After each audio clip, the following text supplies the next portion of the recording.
try and turn towards me. Very rarely that she's going to try and expose her back.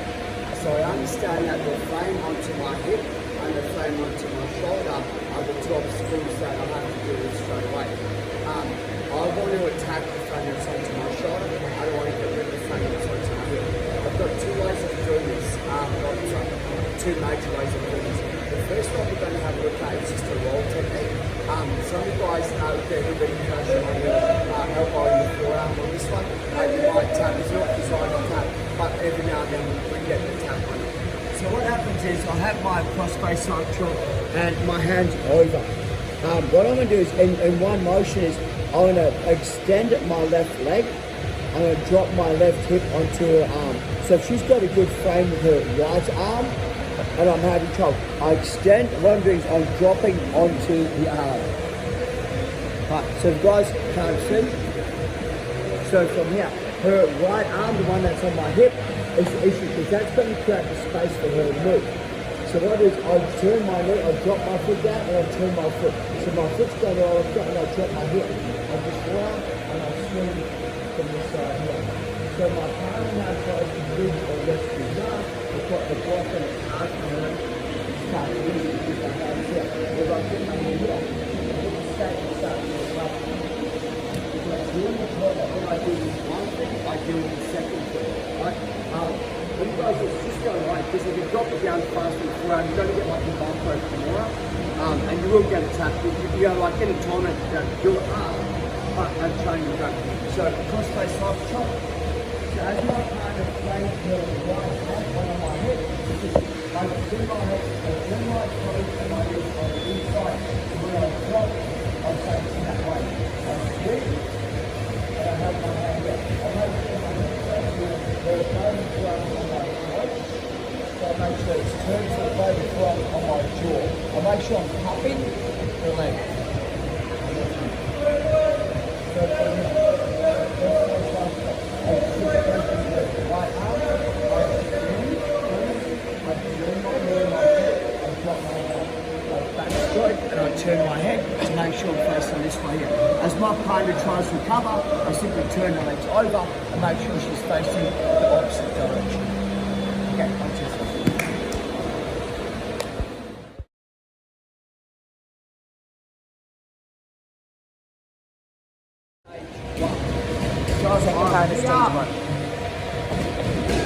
I'm here as her right hand attacks my hip. I keep my hips straight. I try to roll close to her hips. Swing over, turn my head.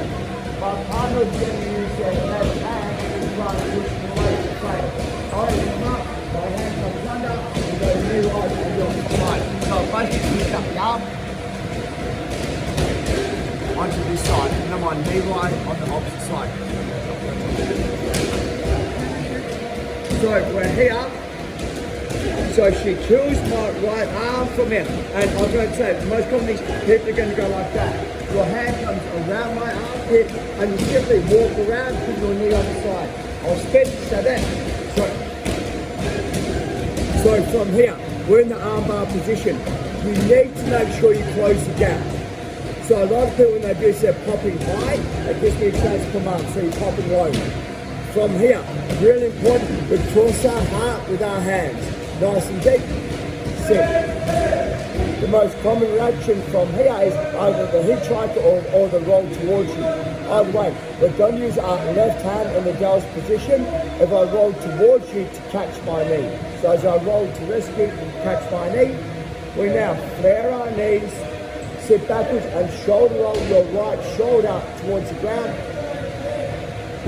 But it'll bring on like a micro Kimura. And again, so from the side control, the thing that I like about this is that it's what my partner will do. So as I'm pushing and I flame, she kills it, drops the hip down, crushes it, boom. So I'm like, and I'll push. She gets access, comes round from here. The thing about it is my arm pushes, crushes it, is caught. It's really hard for me to try and fit fight. And even if I do, the only way I can turn is this way. You've got the leg already. So what you're doing is something to do. This leg kind of flips and drops me backwards. You shoulder roll. So I'm going to do do the actual armbar finish in a second. I want you guys to go to the position. So what she's doing here is, if her knee is on top of me, I can roll to the ground. So her knee's behind me.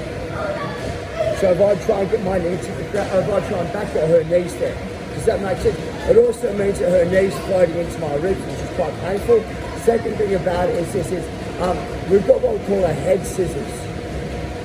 So I'm savvy, I kick and I come up. She locks her legs together, squeezes, and chokes. It's called a head scissors. It's kind of cool. We'll do that a bit later as well. 1, 2, 3. Legs over my head while she's doing the proper arm up. Okay. So there's two things. I have what we call a power zone. And a power zone means that her arm's underneath my elbow. So if she pulls my arm and sits back and extends my arm like that for an armbar, my frame is stronger than her body weight. But the instant that she attaches the elbow to her stomach and goes above the elbow, my frame will be compromised and weak. So what I'm seeing is when people get the armbar, everyone tries to do the armbar from here. What I try and do is I try and walk both my hands up to my opposite shoulder. Not one hand, both hands. So as I'm here, you've got to stay in contact, walk both your hands up towards your shoulder. See what's happening? So what I see people do from here is that's like the legs over the side. And I've got this frame, so she's pulling and pushing, I'm like, no. Where if you lean forward, walk your hands up a little bit, you're gonna find that the arm bar is gonna come on a lot easier. So instead of doing it from backwards, lean forwards into the arm, walk up above the elbow and start to walk. If they're super strong and you're having trouble, on the head side, which is Adele's left side, we put our left shoulder onto the ground and we circle away to do the arm bar. So if I've got a strong grip, when we put our left shoulder down, that'll put my arm into a Kimura position, which makes it weak. As a general, I'm gonna let go and finish the arm bar. The important thing is, each you inch spine up the arm, and you have the arms attached to you, don't have the arms away from you. Do it again, guys, make sure the arm bar is clean. 1, 2, 3. So Adele's doing really good in defending, and she's got a frame in, and I'm having a lot of trouble from here. Right. So what I'm going to do from here is I'm going to start to claim the arm. So all I'm going to do is from here, as she gets her frame and pushes away, right, I start claiming down. Now, what I did last time is I rolled my left hip down. This time if I roll my left hip down, her frame's on the inside and she's got a bit more space to push away. So what I'm going to do instead, I bring my left knee to my right knee, I step up and I come over. So when we're here, as she's turning towards me and gets her frame, I bring my knee on the inside and I step up, I come to my knee right position. My hands come this way. I put my elbow in, my head goes down, I roll, and I finish my choke.